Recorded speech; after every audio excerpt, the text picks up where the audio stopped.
எங்க கூட பேசுங்கப்பா. ஒரு மனிதனுடைய சொல்லை அல்ல, ஒரு மனித சத்தத்தை அல்ல, கர்த்தரின் சத்தத்தை கேட்க வந்திருக்கிறோம். கர்த்தரின் சத்தம் வல்லமை உள்ளது. அது ஆலயத்திலே ஒவ்வொரு நாளும் பிரசங்கிக்கப்படுகிறது. அதை கேட்கிற காதுகளில் இருந்து, அதை கேட்கிற காதுகள் வழியாய் அது கடந்து அந்த மனிதனை அதை ஆசீர்வதிக்கிறது. நீங்க பேசுங்கப்பா, நாங்கள் கேட்கிறோம். ஆலயத்திலே சொல்லப்படுகிற வார்த்தைகள் ஒவ்வொன்றும் எங்கள் வாழ்விற்கு பிரயோஜனமானது. அது எங்கள் வாழ்வை ஆசீர்வதிக்கக்கூடியது. அந்த சப்தம் எங்களை ஆசீர்வதிக்கட்டும். ஆண்டவரே, எங்களை ஆசீர்வதிங்கப்பா, எங்களை ஆசீர்வதிங்க. உம்முடைய வசனத்தினால் எங்களை ஆசீர்வதிங்க, உம்முடைய சத்தத்தினால் எங்களை ஆசீர்வதிங்க. ஆண்டவரே, எங்களை பொறுப்படுத்திக் கொள்ளுங்க. நித்திரை, வசனத்திற்கு எதிரான மனோபாவங்கள் எல்லாவற்றையும் எடுத்து போடுங்கப்பா. நாங்கள் வசனத்தை நம்புகிறோம். ஏன்னா இந்த வார்த்தை ஜீவனாய் நீர் இருக்கிறீர், இந்த வார்த்தையில நீர் இருக்கிறீர். ஆண்டவரே, அது எங்களை பலப்படுத்தட்டும் இயேசுவின் நாமத்தினால். ஆமென். அல்லேலூயா. எல்லாரும் பக்கத்துல உங்களை பார்த்து ஒன்று சொல்ல போறோம். நீங்க செய்வதெல்லாம் வாய்க்கும் அப்படின்னு சொல்லுங்க. சொல்லுங்க. அப்படி சொல்லி சொல்லி ஆசீர்வதிங்க. நீங்க செய்வதெல்லாம் வாய்க்கும். நான் ஒன்று சொல்லட்டா, அன்னைக்கு நீங்கள் செய்வதெல்லாம் வாய்க்க போகுது. அல்லேலூயா. நீங்கள் என்ன தொட்டாலும் அது நடக்க போகுது. நீங்கள் என்ன சொன்னாலும் அது நடக்க போகுது. உங்கள் பிள்ளைகள் ஆசீர்வாதமாக இருக்க போகிறாங்க. நீங்கள் நல்லா இருக்க போகிறீங்க. உங்கள் கடன் பிரச்சனை மாறப்போகுது. உங்கள் வியாதி உங்களை விட்டு போகுது. நீங்கள் தரித்திரனாலாம் வாழ்கிறதுக்கு உங்களை ஆண்டவர் அழைக்கலை. நீங்கள் தரித்திரனா வாழ்கிறதுக்கு அவங்கள ஆண்டவர் அழைச்சார் இல்லை. நீங்கள் ஆசீர்வாதமாக இருக்கிறதுக்கு உங்களை ஆண்டவர் அழைத்தார். நீங்கள் நோயோடு இருக்கவா ஆண்டவர் அழைத்தார். சமாதானமாக இருக்க ஆண்டவர் அழைத்தார். மறுபடியும் சொல்கிறேன், நீங்கள் செய்வதெல்லாம் வாய்க்கும். ஆண்டவர் மனிதனை இந்த பூமியில் அவர் தான் உருவாக்குனார். நம்புறீங்களா? விஞ்ஞானிகள் கண்டுபிடிச்சாங்கன்னு சொல்கிறான், குரங்கிலிருந்து மனுஷன் வந்தான்னு. அது அவன் குரங்கிலிருந்து வந்தவன் சொல்லிக்கிட்டு இருப்பான். ஆனால் நம்ம எப்படி எதிலிருந்து வந்தோம்? என் ஆண்டவரால் உருவாக்கப்பட்டோம். நீங்களும் நானும் பிறந்தது ஆண்டவரால. ஏன்னா நம்ம பிறக்கிறதுக்கு முன்பாகவே நம்மளை பெயர் சொல்லி அழைத்தவர் அவர். நம்புறீங்களா? நம்ம பிறக்கிறதுக்கு முன்பாகவே அவர் நம்மை பெயர் சொல்லி அழைத்தார். உங்களுக்கு என்ன பெயர் வைக்கணும் அப்படின்னு நம்ம பிறக்கிறதுக்கு முன்பாகவே நம்மளை பெயர் சொல்லி அழைத்தவர் உண்மை உள்ளவர். நம்மை நீங்களாம் இன்னைக்கு சந்தோஷப்படுங்க. ஒன்னே ஒன்று சொல்கிறேன், இந்த ஆலயத்தில் இருக்கிறவங்க சந்தோஷப்படுங்க. அழைப்பில் நீங்கள் மீறவே இல்லை. அவருடைய கூப்பிடுதலுக்கு நீங்கள் செவி சாய்ச்சிங்க. நீங்கள் பரலோகத்துக்கு போகிறீங்க. உங்களை கண்டிப்பாக ஆண்டவர் பரலோகத்துக்கு அழைத்து செல்ல போகிறார். உங்களை தான் இந்த ஆலயத்திற்கு அழைத்து கொண்டு வந்தார். உண்மையிலே சொல்கிறேன், மற்றவங்க நிறைய பேர் இந்த சத்தத்தை கேட்காம வெளியே இருக்கிறாங்க. சத்தத்தை கேட்காதவர்கள் இருக்கட்டும், கேட்ட நீங்கள் பாக்கியவான்கள். நீங்கள் பரலோகத்திற்கு செல்ல போகிறீர்கள். அல்லேலூயா. அதுக்கு தான் இந்த கூட்டத்தை இங்கே இருந்து ஆயத்தப்படுத்தி கொண்டிருக்கிறார் ஆண்டவர். அதற்கு தான் இப்படிப்பட்ட ஊழியர்களை உங்களுக்கு அவர் பொறுப்பாக வைத்திருக்கிறார். எதுக்குன்னு கேட்டால், உங்களை பரலோகத்திற்கு அழைத்து செல்ல, இந்த பூமியில சமாதானமான வாழ்வு வாழ. அல்லேலூயா. எதுக்கு? இந்த பூமியில சமாதானமும் வாழணும்ல, அதுக்கு தான். ஒன்னே ஒன்று உங்களுக்கு சொல்லலான்னு நினைக்கிறேன். ஆண்டவர் தான் இந்த பூமியை படைத்தார், நம்ம விசுவாசிக்கிறோம். ஒரு காரியத்தை நான் இடத்துல நினைவுபடுத்த விரும்புகிறேன். எடுத்துக்கொள்ளுங்க, ஆதியாகமத்தின் புஸ்தகம் 1ஆம் அதிகாரம். எடுத்தவங்க வேகமாக வாசிங்க. ஆதியாகமத்தின் புஸ்தகம் 1ஆம் அதிகாரம்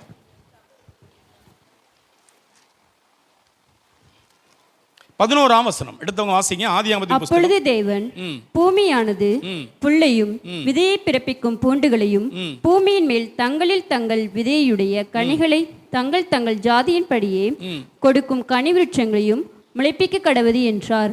அது அப்படியே ஆயிற்று. ஆமென். 11வது வசனத்திலே ஒரு காரியத்தை பார்க்கிறோம்.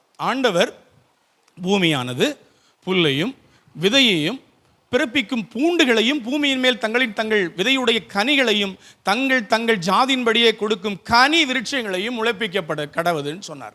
ஆண்டவர் ஆரம்பத்திலே பூமியை உருவாக்கி வைத்துவிட்டு அதிலே மரங்களையும் செடிகளையும் கனி விருட்சங்களையும் உருவாக்கின ஒரு காரியத்தை இந்த வசனத்தில் நாம் வாசிக்கிறோம்.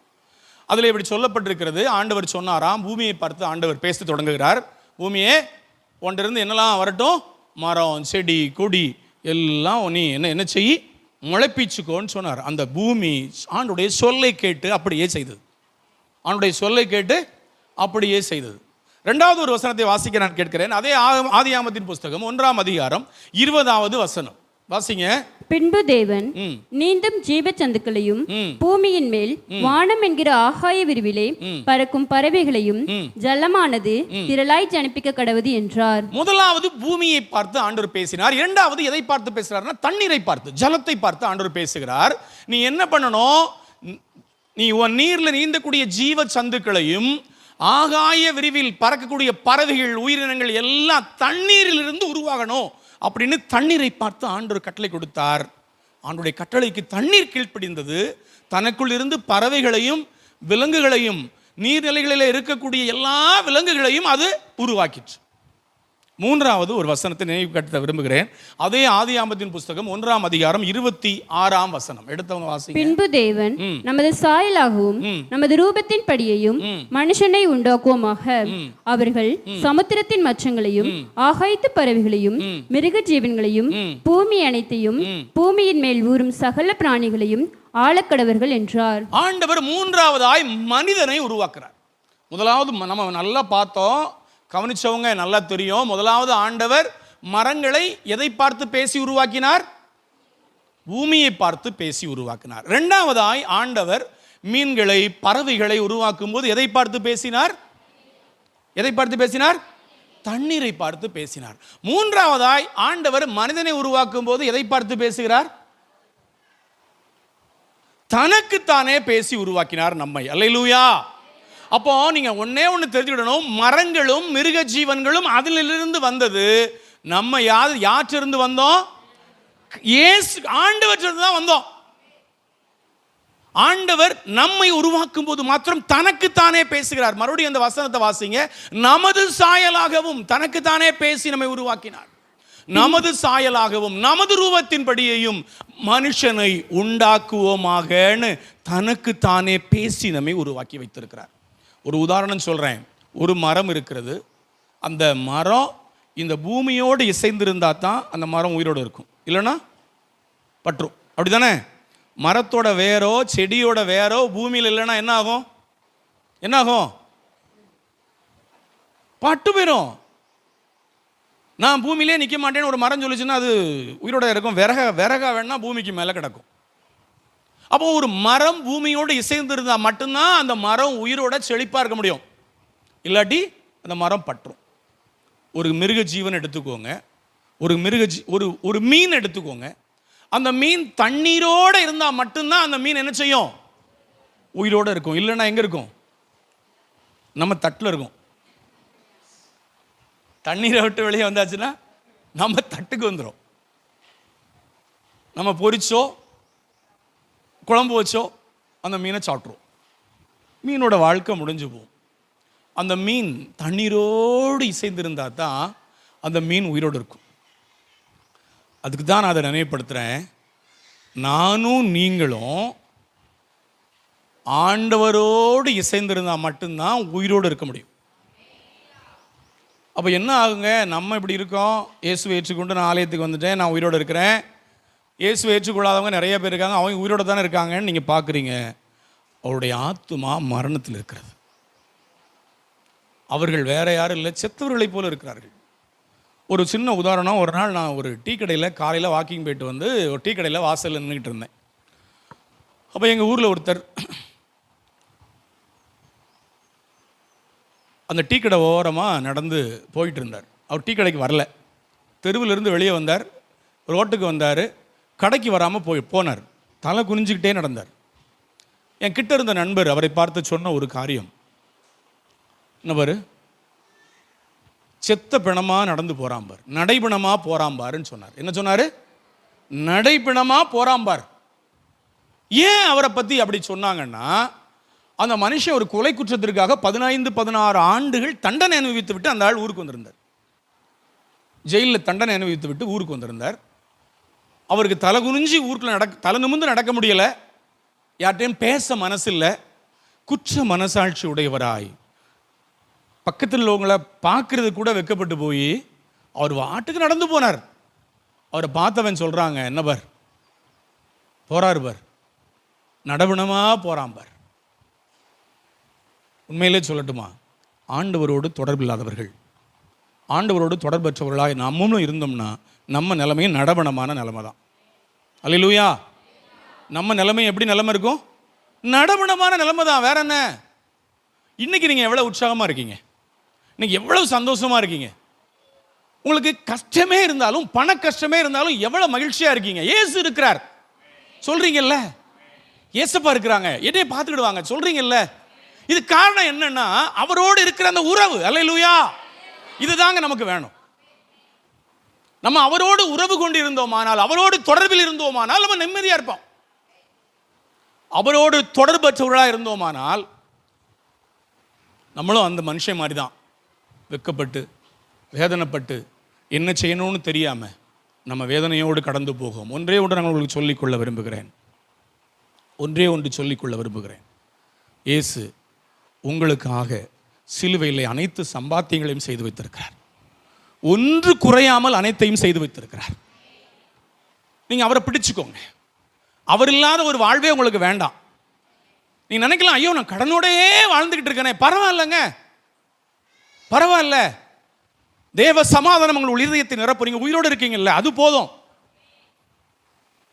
நிச்சயமா சொல்றேன், இந்த நிலைமை மாறும்.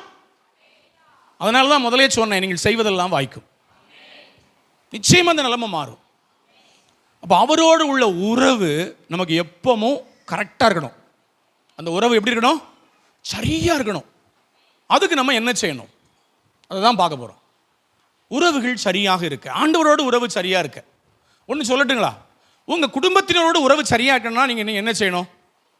ஒரு சின்ன ஒரு காரியம் சொல்கிறேன். நீங்கள் வீட்டுக்குள்ளே போகிறீங்க, ஆண்கள் வீட்டுக்குள்ளே போகிறீங்க, உங்களுக்கு நிறைய வேலையை முடிச்சுட்டு வீட்டுக்குள்ளே போகிறீங்க, உங்களுக்கு நிறைய சோர்வு இருக்கும், நிறைய அசதி இருக்கும். வீட்டுக்குள்ளே போன உடனே நீங்கள் நிறைய வேலை பார்க்குங்கிற அந்த காரியத்தில் நீங்கள் உங்கள் மனைவி கூட பேசாமல், பிள்ளைகள் கிட்ட வந்தால் எரிச்சல் பட்டுக்கிட்டு போய் ஒரு ஓரமாக உட்காந்துட்டீங்க, மனைவி கொடுக்குறத சாப்பிட்றீங்க, தூங்குறீங்க, காலையில் எழுந்திரிக்கிங்க, வேலைக்கு போகிறீங்க. இப்படிப்பட்ட வீடு நல்லா இருக்குமா? நல்லா இருக்குமா? பேசவே இல்லை உங்கள் வீட்டம்மாட்ட, கேட்ட கேள்விக்கு பதில் சொல்லிவிட்டு நான் ரொம்ப உழைக்கிறேன் அப்படி தான் இருப்பேன் அப்படின்னு சொல்லிட்டு இருந்தீங்கன்னா அந்த குடும்ப உறவு நல்லா இருக்குமா? நிச்சயமாக நல்லா இருக்காது.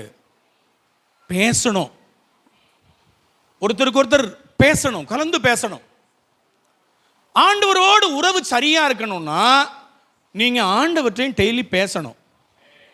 விரும்புவாரா இல்லையா? இந்த எங்கள் அம்மா, நான் திருமணமாகி ஒரு தனியாக ஒரு வீட்டில் இருந்தேன். எங்கள் அம்மா ஒரு பழைய வீட்டில் இருந்தாங்க. அம்மா இருந்தது எனக்கு கொடுத்த வீடு தான். அந்த வீட்டில் அம்மா இருந்தாங்க. நான் ஒரு புது வீடு கட்டிட்டு போயிட்டேன்.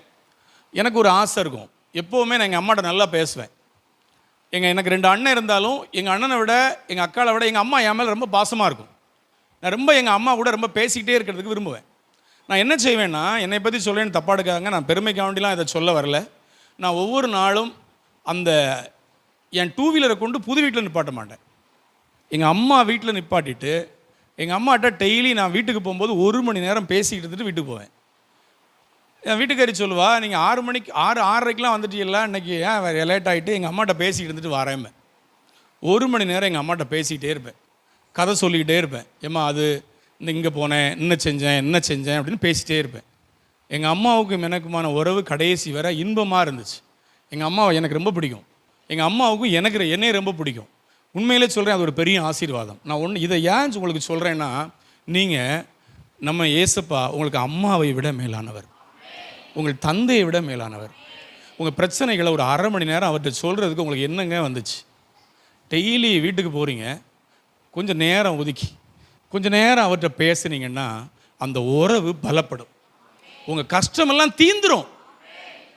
ஏன் உங்களுக்கு உங்கள் சிக்கல் அவுந்துரும். உங்கள் சிக்கலான அந்த நீங்கள் முடிவெடுக்க முடியாத அந்த காரியம் எல்லாம் உங்களை விட்டு விலகிறோம். கொஞ்ச நேரம் இயேசுவோட பேசி பாருங்களேன், ஒரு 1/2 மணி நேரம் உட்கார்ந்து அவற்றை உரையாடி பாருங்களேன். அந்த உரையாடுதலின் இன்பம் போல உலகத்தில் எதை கொடுத்தாலும் அதுக்கு ஈக்குவல் இல்லைங்க. ரசிங்க அவரை. அவரை தகப்பனா நினைங்களேன், அவரை ஒரு தாயா நினைங்களேன், அவர்கிட்ட பேசுங்களேன். நீங்கள் கொஞ்சம் நேரத்தையாவது அவர்கிட்ட கொடுங்களேன். ஏசப்பா, நான் இன்னைக்கு இங்கெல்லாம் போனேன், இதெல்லாம் சொல்லுங்களேன். இங்கெல்லாம் போனேன் ஆண்டவரே, என்னாட்டெல்லாம் சந்தித்தேன், என்னாரெல்லாம் பேசுகிறேன், என்னாட்டெல்லாம் பழகினேன். அதில் நீங்கள் பிரச்சனை உள்ளவங்கள பார்த்துருப்பீங்க, வியாதி உள்ளவங்கள பார்த்துருப்பீங்க. சொல்லுங்களேன், ஆண்டவரே என் நண்பன் ஒருத்தனை பார்த்தேன், இதுதாங்க ஜெபம்.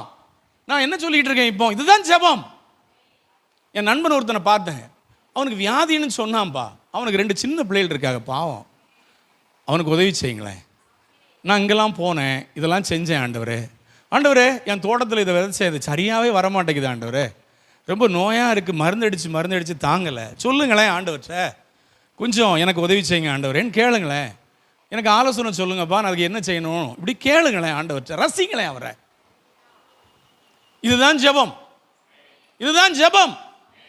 நீங்கள் ஆண்டவரோடு உறவோடு இருக்கணும்னா நீங்கள் டெய்லி ஆண்டவர்கிட்ட பேசினாதான் முடியும். இல்லாட்டி நீங்கள் என்ன செஞ்சாலும் நடக்காது. நீங்கள் என்ன செஞ்சாலும் நடக்கவே நடக்காது. தலைகீழ நின்னாலும் நடக்காது. எப்படிங்க உங்கள் வீட்டுக்குள்ளே பேசாமல் இருந்தால் உங்களுடைய மனைவியே உங்களை மதிக்க மாட்டாங்க, மனைவி கணவன்கிட்ட பேசாமல் இருந்தால் கணவன் மனைவியை மதிக்க மாட்டான். இப்படி ஒரு நிலைமையில் குடும்ப வாழ்வே இருக்கும்போது ஆண்டோடு உள்ள உறவு மட்டும் நீங்கள் அவர்கிட்ட ஜெபம் பண்ணாமல் இருப்பீங்களா? நீங்கள் கேட்குறதெல்லாம் செய்கிறதுக்கு அவர் யாருங்க உங்களுக்கு? எங்க நான் ஒன்று சொல்லட்டுமா, அவர் உங்களை ரொம்ப விரும்புகிறார்.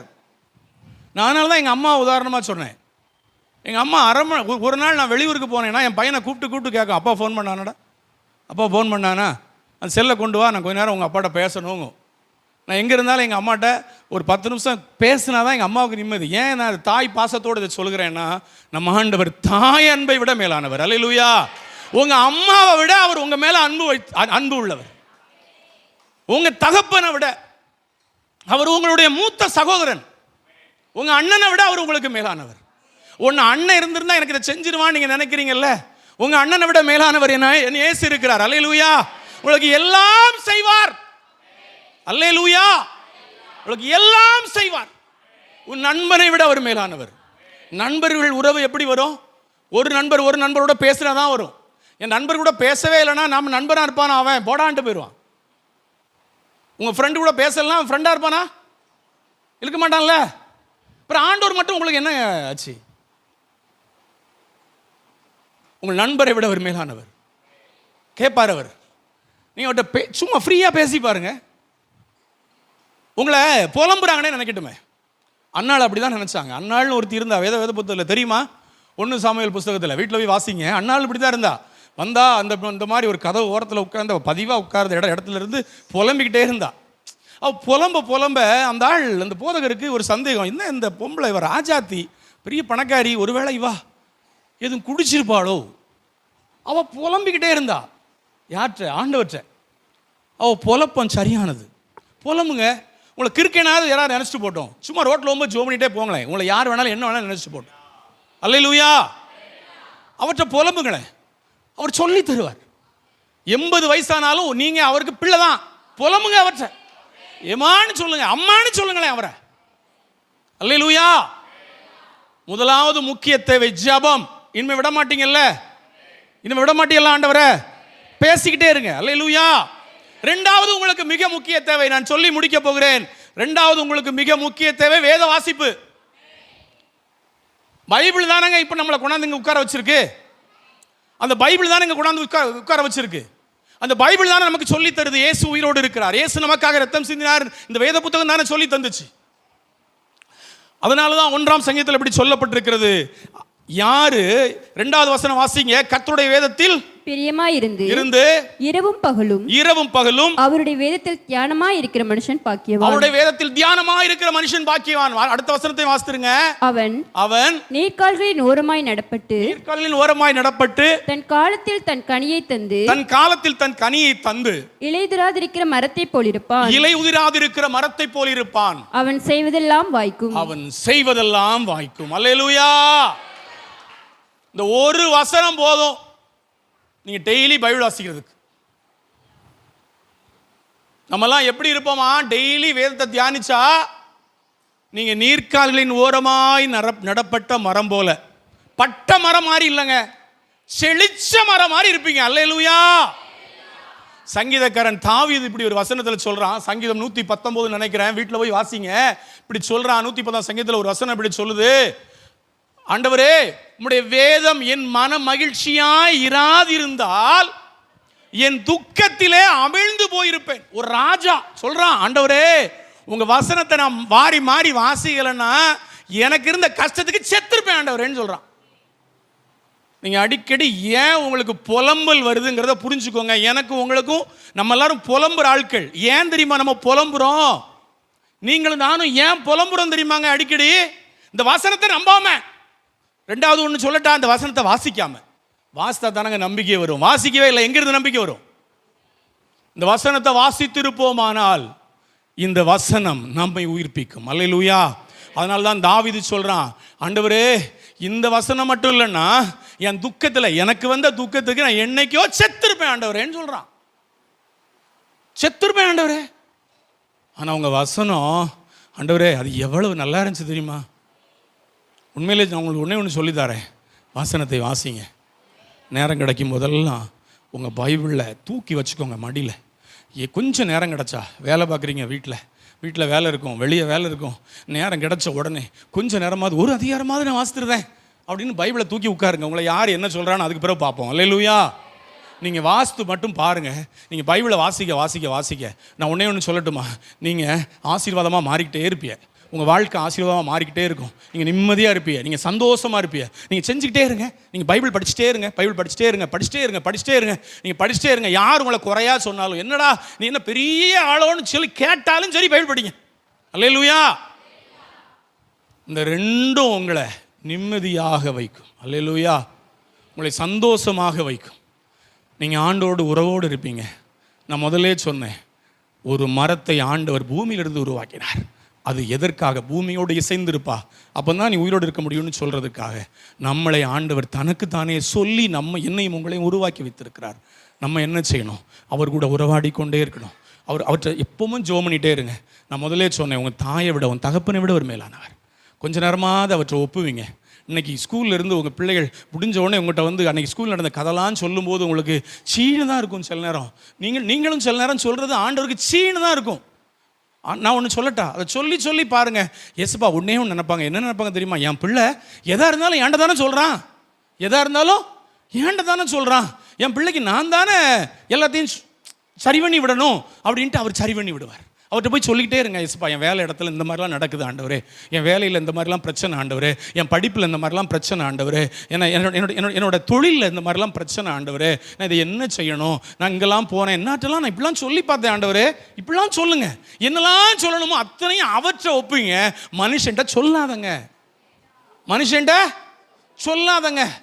என்னதான் உங்களுக்கு ஃப்ரெண்டு உங்கள்ட்ட ஏமாற்றி உங்கள் ரகசியத்தை வாங்கி வெளியே விட்டுருவாங்க. சொல்லாதங்க. எசப்பாட்ட சொல்லுங்க, உங்களுக்கு உதவி செய்வார்.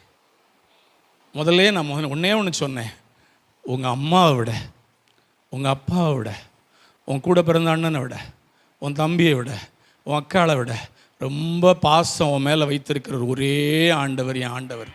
அல்லேலூயா. அவரை போல ஒரு தெய்வம் இருக்காரா? இயேசுதான் தெய்வம். ஆமென். அல்லேலூயா. அவர் உங்களை அம்மாவை போல கவனிப்பார். அவர் உங்க அப்பாவை போல உங்களை தூக்கி செமப்பார். உங்க சகோதரனை போல உங்களுக்காக போய் வைராக்கியமா நிற்பார். அவர் உங்க கூட இருக்கிறார். அல்லேலூயா. அவர் உங்களை ஒரு நாளும் மறந்து போக மாட்டார். நீங்கள் அவரை மறந்து விடாதீர்கள். அவரோடு பேசிக்கொண்டே இருங்கள். அவர் சொன்ன வார்த்தையை வாசித்துக் கொண்டே இருங்கள். அவர் உங்களோடு கூட இருப்பார், உங்களை ஆசீர்வதிப்பார்.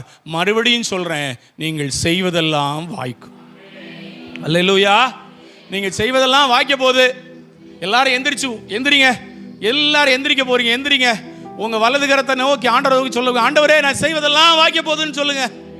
ஆண்டவரே நான் செய்வதெல்லாம் வாய்க்க போகுதுன்னு சொல்லுங்க. ஆண்டவரை பார்த்து, ஆண்டவரே நான் செய்வதெல்லாம் வாய்க்க போகுது. ஆமென். ஆண்டவரே இந்த ஜனங்கள் செய்வதெல்லாம் வாய்க்கட்டும். நீர் பேசுவீராக ஆண்டவரே. நாங்கள் உம் சத்தத்தை ஒவ்வொரு நாளும் கேட்போம். எங்களை ஆசீர்வதியும். ஆமென்.